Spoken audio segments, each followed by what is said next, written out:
নমস্কার, কেমন আছো তোমরা সবাই? আমার ছোট্ট সংসারের একটি ব্লগে তোমাদের সবাইকে স্বাগত জানাই। আগের দিন তো বললামই ছেলেকে স্কুলে পাঠাবো। তো আজকে প্রথম দিন, ছেলে কতটা এক্সাইটেড আর কি বলবো, ও তো খুব খুশিতে আছে। তবে আমার খুব ভয় লাগছে, ওর বাবার খুব ভয় লাগছে, কি করবে না করবে কিছুই বুঝে উঠতে পারছি না। তো আপাতত ওকে এখন রেডি করাচ্ছি, ট্রেসগুলো ওর বাবাই পরিয়ে দিয়েছে।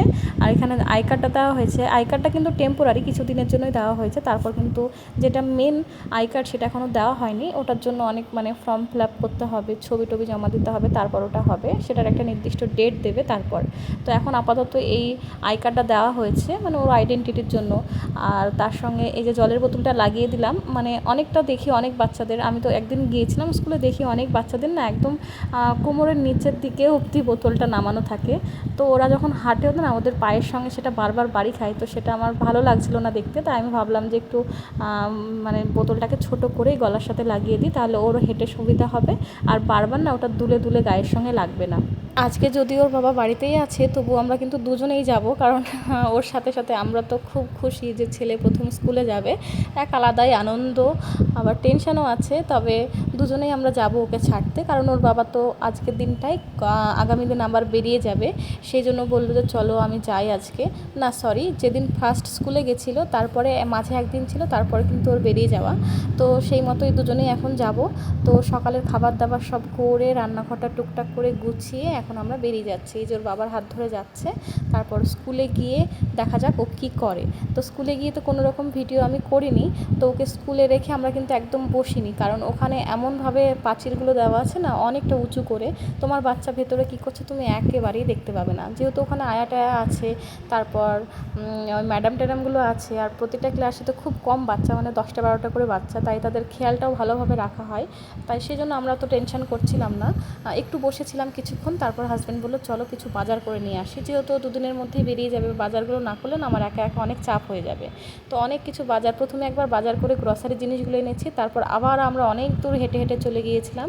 আর এই যে একটা আমার রুটির চাকতা বেলনা দরকার ছিল, তো আমার অনেক দিনের ইচ্ছা ছিল একটা পাথরের নেব বা একটা স্টিলের নেব, এরকম ইচ্ছে ছিল। তো যাই হোক, এই পাথরেরটা পেয়েছি, বেশ ভালো লাগছে সাদা কালারের দেখতে। তো এইগুলো কিন্তু বাজার করে নিয়েছি। তোমরা অনেকে কমেন্ট করছো, দিদি তুমি কোথায় আছো, কোথায় গিয়েছো?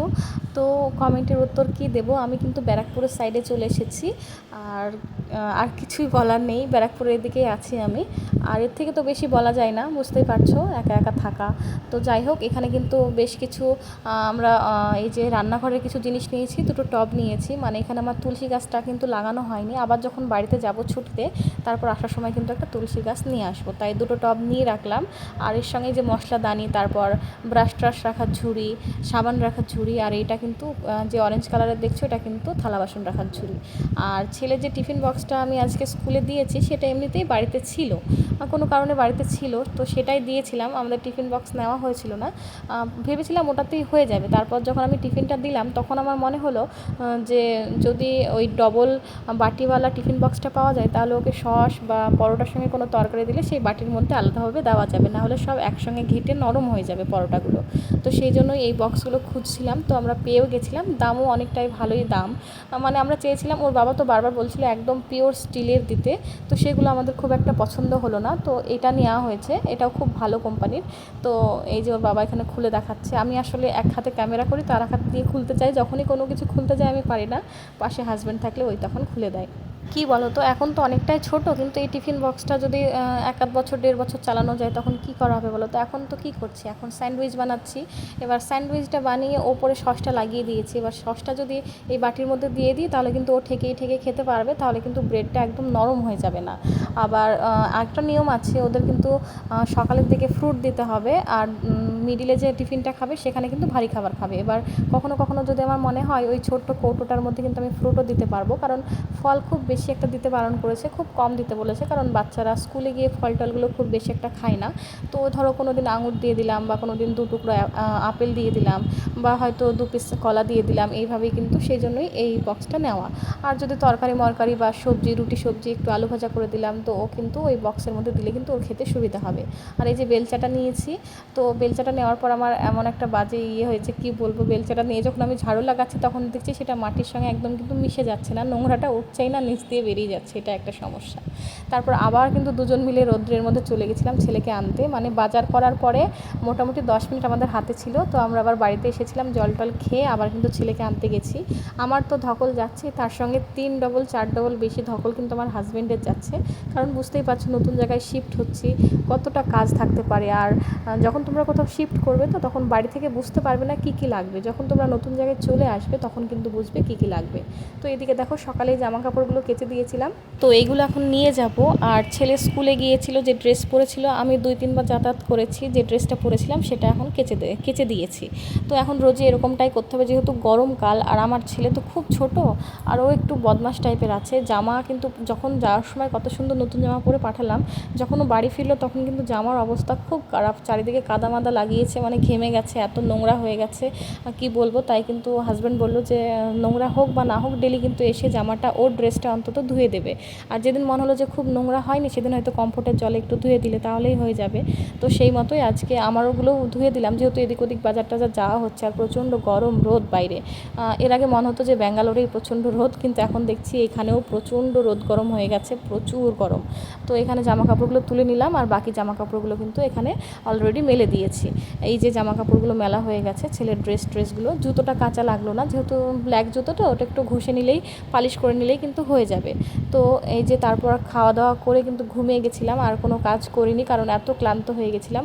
অনেক দূর হেঁটে বাজারে গিয়েছিলাম আমি আর হাজব্যান্ড মিলে, আর তখন প্রচণ্ড রোদ ছিল, 10:30 বাজছিল, প্রচণ্ড রোদ। তাই এখন কিন্তু আবার বিকেলবেলা একটু ছাদে চলে এসেছে ছেলেকে নিয়ে, ঘরে থাকা যাচ্ছে না। আর এমনিতেও ঘরের মেনটা নামানো আছে, কিছু কারেন্টের কাজ করানো হচ্ছে, বলছিলাম না সুইচগুলো একটু ঠিকঠাক নেই, সেগুলোই হাজব্যান্ড কিন্তু আস্তে আস্তে ঠিক করিয়ে নিচ্ছে, কারণ একদিন বাদেই কিন্তু ওর বেরোনো। তো এখানে ছাদে ছেলেকে খেলাতে খেলাতে হঠাৎ আমার নজর যায় ওই যে ওখানে ফুচকা স্টলটা, মানে আমাদের ঘরের থেকে একদম সামনে, মানে 2 পা হাঁটলেই কিন্তু ফুচকা স্টল। দেখে আমার এত আনন্দ হয়েছে না। হাজব্যান্ড কিন্তু আমাকে এর আগে একবার বলছিল যে তোমার একটা জিনিস কিন্তু খুব সুবিধা হবে, এখানে কিন্তু খুব কাছে ফুচকা বসে, তুমি যদি মন চাই ড্রেস চেঞ্জ না করে ঘরের ড্রেসে গিয়েও খেয়ে আসতে পারবে যখন তখন। তো আমি দেখে অবাক যে এত সামনে ফুচকার দোকানটা। তো দেখে আমার কিন্তু খুব লোভ হচ্ছিল, কারণ এবার বাড়িতে এসে তো হাজব্যান্ড আমাকে সময় ঠিকভাবে দিতে পারেনি, এদিক ওদিক ছোটাছুটি করে বেরিয়েছে। এবার আমারও বাজার টাজার যাওয়া হয়নি, আর ও তো আমাকে একা একা কোথাও যেতে দিত না এতদিন অবধি, এবার আমাকে যেতেই হবে। তো যাই হোক, তো ওকে বললাম নিচে কারেন্টের কাজ করানো হচ্ছিলো, ওনারা চলে গেছেন। তারপর কিন্তু ঘরটা ঝাড় দিয়ে গাটা ধুয়ে আবার অন্য জামা পরে হাজব্যান্ডকে বললো চলো খাইয়ে নিয়ে আসি, এরপর তো আমি চলেই যাবো, তখন তোমাকে একা একাই করতে হবে সব কিছু। তো আমি আর হাজব্যান্ড মিলে এখানে কিন্তু চলে এসেছি ফুচকা খেতে। আর তারপরেই কিন্তু এই যে এখানে পটলের লতি দেখছো, এই পটলের লতিগুলো না হাজব্যান্ড যখন বাড়ি থেকে আসে, মোটামুটি এখানে আসা আমাদের ধরো 4-5 দিন হয়ে গেল, মানে যখন এই ভিডিওটা চলছে তখন কিন্তু 4-5 দিন হয়ে গেছে। তো এই হাজব্যান্ড হাতে করে এনেছিল, কিন্তু খাওয়া দাওয়া যেহেতু বলছি না আমাদের রান্নাবান্নাও ঠিক হচ্ছে না, কোনো কিছুই হচ্ছে না, তো হাজব্যান্ডকে কিন্তু এটা করে দেওয়া হয়েছিল না। ও খেতে খুব ভালোবাসে পটলের লতা, তরকারি খেতেও ভালোবাসে। আর আমার শ্বশুরবাড়িতে আমি এটা প্রথম খেয়েছিলাম, পটলের লতা ভাজা, খুব সুন্দর লাগে খেতে, খুব সুন্দর লাগে। তো হাজব্যান্ড হাতে করে নিয়ে এসেছিলো, আর আমি এটা করে দেবো না, যেহেতু একদিন পরেই ওর চলে যাওয়া, তাই ভাবলাম রাত্রিবেলায় অন্য তরকারি আছে, ওকে একটু পটলের লতাটা করে দিই, নাহলে মনের মধ্যে খারাপ করবে, ও চলে যাবে, তারপর আমরা ওর আনাই পটলের লতাগুলো নিজেরা খাবো, সেটা দেখতে কিন্তু মনটা খারাপ লাগবে। সেই জন্য কিন্তু নতুন করে আবার পটলের লতাটা এখন ভেজে দিলাম, আর তার সঙ্গে একটু আলু সিদ্ধ পেঁপে সিদ্ধ ভাতের মধ্যে দিয়ে দিলাম। আর এই যে সিদ্ধটা দিলাম কেন জানো, কারণ আমার হাজব্যান্ড কিন্তু এত সুন্দর সেদ্ধ মাখায়, ওর হাতের সেদ্ধ মাখা খেতে আমার খুব ভালো লাগে। শ্বশুরবাড়িতে আসার পর থেকে আমার কিন্তু কারোর হাতে সেদ্ধ খেতে একদম ভালো লাগে না। মা যখন সেদ্ধ মাখায় তখনও কিন্তু খুব সুন্দর করে মাখায়, মানে সবাই খেতে ভালো লাগবে সেরকমভাবেই মাখায়, কিন্তু এই বাড়িতে এসে আমার সেদ্ধ মাখা খেতে একদম ভালো লাগে না, আমি খাই না বললেই চলে। তো হাজব্যান্ড যেহেতু চলে যাবে, ওকে বলছিলাম তুমি তো চলেই যাবে, তাহলে আমাকে একটু সেদ্ধ দেবো, পেঁপে সেদ্ধ আলু সেদ্ধ, তাহলে তুমি একটু মাখিয়ে দেবে ঝাল ঝাল করে। বলছিল ঠিক আছে তাহলে দিও। আর আমার পেঁপে সেদ্ধ খেতে ভালোই লাগে, আর যেটা একটু ডাকর ডাকর টাইপের হয়ে যায় না, একটু মিষ্টি মিষ্টি হয়, সেটা কিন্তু কাঁচা লঙ্কা দিয়ে তেল দিয়ে মাখালে খুব সুন্দর লাগে। তো ওদিকে ভাতটা বসিয়ে দিয়ে একটু থালা বাসন ছিল সেগুলো ধুয়ে নিচ্ছি। আর প্রথমে তো তোমাদের বলছিলাম এই বেসিনে থালা বাসন ধুতে খুব অসুবিধা হচ্ছিল, কিন্তু এখন অভ্যাস হয়ে গেছে, মানুষ কিন্তু অভ্যাসের গোলাম, সব কিছুই কিন্তু আস্তে আস্তে মানিয়ে নিতে হয়। আর এই যে ছেলের নতুন টিফিন বক্সটার নাম লিখে দেওয়া হয়েছে, হাজব্যান্ড বললো এখনই ধুয়ে রাখো, নাহলে সকালে কিন্তু তাড়াহুড়ো করে সময় পাবে না। তো এই যে এখন কিন্তু থালা বাসনগুলো ধুয়ে নিচ্ছি, আর তার সাথে ছেলের টিফিনটাও ধুয়ে নিলাম। আর প্রত্যেকটা জায়গায় কিন্তু ছেলের নাম লিখতে হবে, মানে ওর যে রুমালটা স্কুলে নিয়ে যাবে সেটাই নাম লিখতে হবে, ওর শক্সে নাম লিখতে হবে, মানে প্রতিটা জিনিসে ওর নাম লিখতে হবে, জলের বোতলে কি বলো তো, ওরা তো একদম বাচ্চা, ওদের না কোনটা নিজের জিনিস ওরা ঠিকঠাক কেউই বোঝে না, কে কার জিনিস নিয়ে চলে আসবে, মারামারি হবে, ঝগড়াঝাটি হবে। তাই কিন্তু ম্যামরা বলেই দিয়েছে যে তোমাদের সব কিছুতে কিন্তু নাম লিখে দিতে হবে, নাহলে কিন্তু পরে অসুবিধা হয়ে যাবে, কোনো কিছু হারিয়ে গেলে সেই দায়টা কিন্তু আমরা নেব না। তো সেই মতো সব কিছুতে নাম লিখিয়ে দেওয়া হয়েছে। আর এই যে এখন থালা বাসনগুলো ধুয়ে নেব। আর এই ব্লগে আমি একটা কথা বলতে চাই, আমি যখন ব্যাঙ্গালোরে ছিলাম তখনও তো টুকটাক ব্লগ দিতাম। তো ওই ব্লগে না একজন আমাকে কমেন্ট করেছিল, মানে আমার মাকে নিয়ে যখন বাইরে গিয়েছিলাম একদিন ডাক্তার দেখাতে, তখন আমি হাজব্যান্ডের সঙ্গেই গিয়েছিলাম। এই কথাটা যখন বলেছিলাম যে ক্যাব ট্যাব বুক করার ব্যাপার থাকে, আমি অতটাও বুঝে উঠতে পারি না বা কোনো দিন যাইনি, অভ্যাস নেই। তো একজন কমেন্ট করেছিল যে তুমি ব্যাঙ্গালোরে আছো, তুমি একজন আর্মি ওয়াইফ, তো তুমি ইন্ডিপেন্ডেন্ট নও কেন, তুমি তো নিজেই সব কিছু করতে পারো, এখনকার দিনে মেয়েরা কত স্মার্ট, সব কিছু নিজেরাই করে। এই কথাটা একজন আমাকে বলেছিল, সেটা আমার মনে লেগেছিল খুবই, যে দেখো যখন তোমার কাছে কেয়ার করার মানুষ আছে না, তখন তুমি কেয়ারটা নাও। আমার হাজব্যান্ড কিন্তু কোনো দিন বলেনি যে তুমি একা ক্যান্টিনে চলে যাও, আমি পাচ্ছি না বা কোনো কিছু। ও ডিউটি থেকে এসে কিন্তু ওই রোদ গরমের মধ্যে আমাকে ক্যান্টিন নিয়ে গেছে। বা ছেলের কোনো ওষুধ, মানে জ্বর টর হলো, ওষুধ আনতে যাবে, ও কিন্তু কোনো দিন আমাকে একা ছাড়েনি। ও নিজে ডিউটি করে এসে সব কিছু কিন্তু আমাদের সঙ্গে সময় দিয়ে করিয়েছিল। সেটা ওর ভালো লাগা, সেটা আমাদেরও ভালো লাগে।